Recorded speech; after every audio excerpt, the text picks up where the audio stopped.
Hey, welcome to Dishin with Debbie, and I know that we all realize how crazy busy mornings can be, both with school and with work.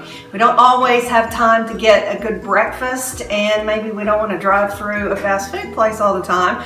So I think I've got a way that we can make something that's pretty familiar to you. You might recognize some of these components, and we can do it at home ahead of time, pop it in the freezer, and we can be out the door in just a minute or two with a really good handheld breakfast. So we're going to start off by making these little sandwiches. I have these ramekins that I put on a baking sheet that we're going to bake in the oven, so we do all of our eggs one at a time. I've also done these eggs in a ramekin in the microwave. That's just another option, but I'm just going to do it this way. So what we've done is we've started breaking these eggs into them. I'm going to finish here with the last couple, and you could even go all egg whites if you wanted to. That's up to you. What you do after you break them, just take your little fork, kind of break up the egg yolk, and swirl it around a little bit, lightly beat it. And then you're going to just put a little salt in that one, and a little bit of pepper, depending on how much you like. Then what we're going to do, we have our oven preheated to 350. We're going to pop these in for about 12 to 15 minutes. Just keep an eye on them until they're set, and then we can proceed with assembling the sandwiches.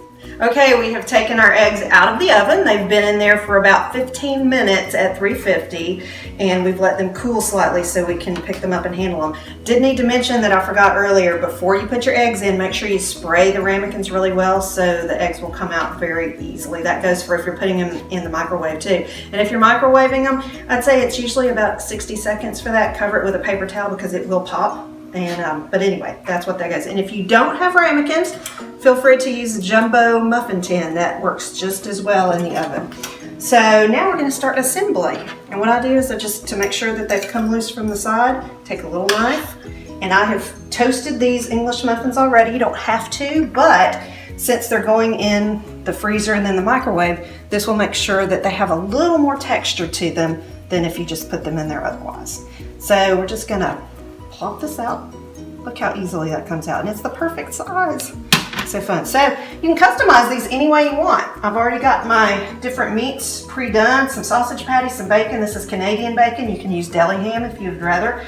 Mix it up a little bit, and you can just take, this is a slice of good old American cheese, and just plop that on. Let's do a Canadian bacon, do it the traditional way.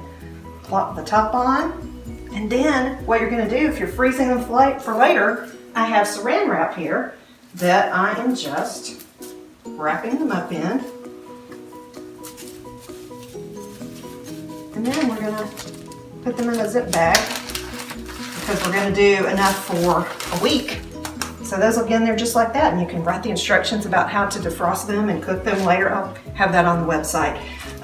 But if you want to be very particular and not have the bigger slice of cheese, if you have one of these and you want to make everything the same size, you can cut into it, and then you've got these perfect little discs of cheese. But then you have this leftover, so what do you end up doing with that?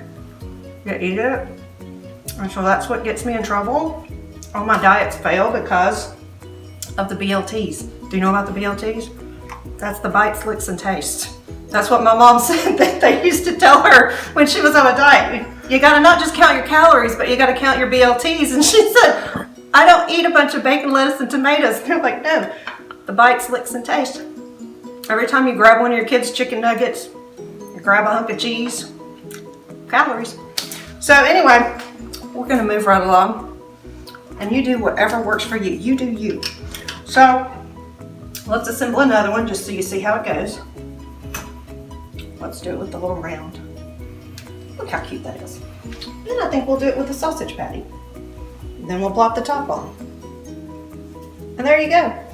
Perfect little breakfast sandwich in the freezer, microwave on the way out the door in the morning for the kids or for you. Got a perfect bite. Enjoy.